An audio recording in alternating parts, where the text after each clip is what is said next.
start again. It's a redskin. What's going on, everybody? It's the Bulls Show, aka Aidan, and welcome back to another video. Ladies and gentlemen, today we're going to be discussing the potential improvements the Chicago Bulls can make ahead of their second Summer League game in this joyous Summer League experience. Now, ultimately, in the last game the Chicago Bulls faced, it was an incredibly tight, competitive game, and I think for many neutral fans that actually ended up wanting to watch the Summer League, you were in for a very good game against that Dallas Mavericks team in overtime where we walked away with the win. Today, I'm going to be talking about some of the improvements I would like to see from this Chicago Bulls team heading into their next game. Now, obviously, when we talk about improvements, that doesn't necessarily mean we're going to win the game, we're going to lose the game. We don't really know what the outcome is going to be. And ultimately, for many people, the outcomes might not matter.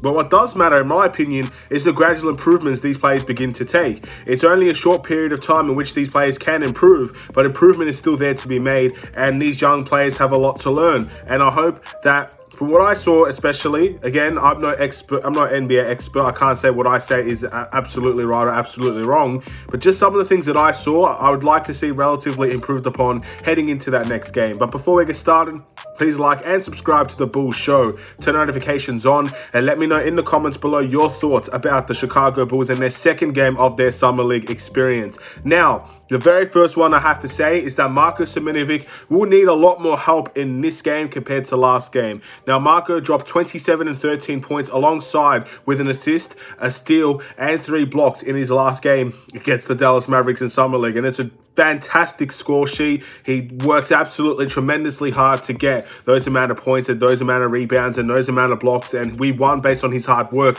as I've said in every video since he had that first game. But I don't think it's sustainable to see Marko drop 27, 28 points every single Summer League game as we walk away with wins. I feel like as a team, we need to find ways to help Marko Simonovic so we can limit the pressure on him, because we know he's going to do good things. At least I think he's going to do good things on the rebounding side, and he will be a very big paint presence on that offensive end as well. But other guys around him will have to make a little bit more contributions. Malcolm Hill was fantastic in his contributions in the first game in the Summer League. And I think others played their part. But I felt like together as a team, you could probably have a little bit more in terms of production heading into that next game against the Knicks. Maybe I'm just wrong. Maybe I am correct. I don't really know. But I personally think just what I've seen, there should be a lot more help for Marko in this next game. I'd like to see a lot less turnovers. Now, this comes in two forms and fashions. We just gave away a lot of offensive fouls, which obviously is a turnover, and obviously just turning the ball over in general. I'd like to see that being limited as well. And look, we're not the best three-point shooting Summer League team, are we? I think we can clearly see that from our first game. So a lot of our buckets are driving to the paint, trying to get some easy opportunities in layups and transition and dunks. And those are all fine and good. But in order to do that, you have to make sure you're not giving away offensive fouls. You cannot let other teams get opportunities based on your own mistakes, or you're getting a little bit too eager, or you're playing out of control. We have to make sure we limit our fouls, and therefore, considering we gave up so many offensive fouls, we limit our turnovers in the same case as well. That is a very big key, in my opinion, that the Bulls should be looking at, obviously, from their first game to the next game. I feel like that's one of the most obvious ones. You look at the amount of turnovers that we had, and it was a lot. You look at how many fouls we actually committed, and it was a lot as well. So those are the things that I think need to be cleaned up as a team heading into the next game as well. If you're looking at individual performances and stuff like that, I really hope that we can slow down the tempo a little bit more. I get it, it's the Summer League. I know we're young, we're energetic, and we like to keep things going. We like to keep things moving. And look, there's obviously a great time where we can use our speed and the pace to our advantage. But I feel like sometimes we actually played a little bit too fast. There were a couple of guys that I can remember playing a little bit too out of control, forcing turnovers or tough shots and stuff of that nature. And I think there's always going to be a time and place for that. And definitely, they're young players. I expect them to be running constantly and bringing their energy.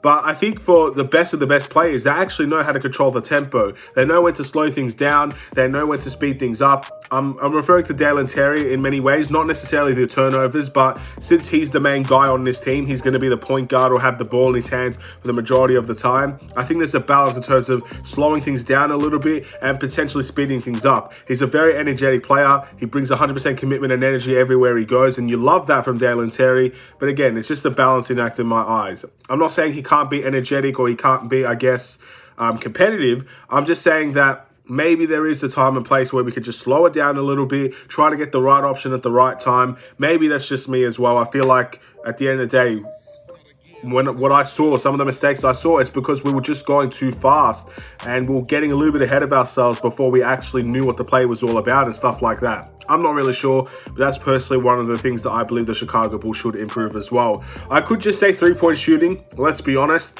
The three-point shooting wasn't necessarily there. Marco missed his threes. Dalen Terry missed his threes. A couple of guys missed their threes on this team. But I just don't think we're built as a three-point team. From what I saw, there are a few guys I would trust taking those corner shots and taking those open shots from three. Malcolm Hill was one of them. Freeman Liberty is another one of them as well. But our team is not really a three-point shooting team. So I'd like to see us improve a little bit from the three-point line in the next game. But that's not a big expectation from me, in all honesty, because some teams are just not built that way. And it looks like we've got a lot of talent that's willing to run, but I don't think a lot of them are great shooters. So let's hope three-point shooting could be a key aspect into that next game as well. But something that I actually want this team to stay together for is the way that they were energetic and they were motivating each other from the whole game. You saw how Dalen Terry was always talking, always competing, always speaking, always praising as well. He was off the bench a lot of the time supporting this team. Marco with his flexing, chest bumping Kobe White as well. That was great to see him. Team camaraderie, you want to see that. And that's one thing I would not change if I was a Chicago Bulls team heading into that next Summer League game. A team that's cohesive, a team that's together, and a team that's ready to make mistakes and learn from them together is going to be a very dangerous team. Now, Marco said in his late game interview that the coach said for the Summer League that we could be one of the very best in terms of competing in this Summer League tournament.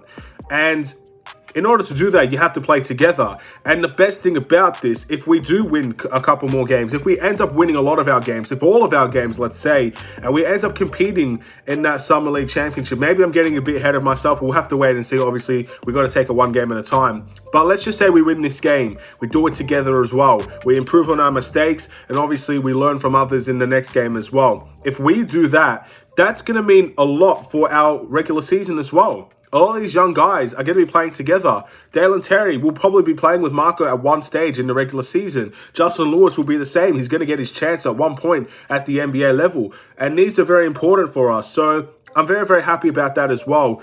Having a lot of our guys, two-way contract guys or regular season or regular contract type guys, just playing together and just getting that team camaraderie, not only for the Summer League, but for the future as well. That would be extremely important for our team, and I would love the Chicago Bulls to keep on having that mindset and that attitude. The one thing I will not question about our first game was how competitive and our attitude was in fighting back from a deficit. That is something you can't teach. That is something that you have to, I guess, you're kind of born with, to be competitive even when you're down horrifically bad, or we weren't down horrifically bad, but just down in general. And I admired that about that team in the last game. I hope we don't go down in our next game against the Summer League. I'd like to see us have a sustainable lead and continue that sustainable lead for a long period of time. But if we do ever go down, I feel like I can trust this team. Based off of one game, I feel like I can trust this team to claw their way back, or at least make it competitive, whether it's a win or a loss. So that's something I love about this team, and that's something I wouldn't change. But that's some things I would change, as I mentioned before, and other things I wouldn't change. Let me know in the comments below if you agree or disagree. We're heading into a big stage in terms of our Summer League as well. And just enjoy the ride. At the end of the day, there's no real pressure for Bulls fans. There's no real record to chase. But it's very, very fun watching basketball again. It's very young, watching young players learn on the fly at times. And that's why it's one of the better tournaments, in my opinion, to watch. Now, obviously, it doesn't beat the real NBA. Let's be honest, it doesn't. The quality of basketball is a lot higher. And obviously, you get to see a lot better players in the regular seasons of the NBA. But that doesn't mean the Summer League is something you should ignore. I really do encourage people to watch it. But at the end of the day, it's up to you guys. I'm going to end this video here. Thank you for watching. Please like and subscribe if you're new. I'll see you in another Chicago Bulls video. Stay safe, stay healthy, stay tuned for more. Take care, and peace.